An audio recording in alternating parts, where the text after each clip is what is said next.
Самец, да. Беркута гораздо больше.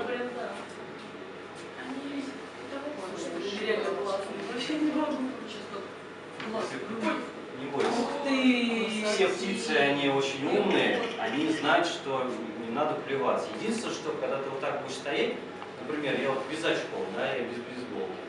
Какой-нибудь человек в очках, ему пересадить, он такой раз попробует, потому что он никогда это не видел. Да, меня очень любит. Ну, как вы видите, у него очень короткий хвост. Это всех у орлов так короткий. Эта птица относится к парящим. Такие птицы водятся, вот как вот, если тетеревятник водится у нас здесь, полно их, можно увидеть. А орлы, они в степи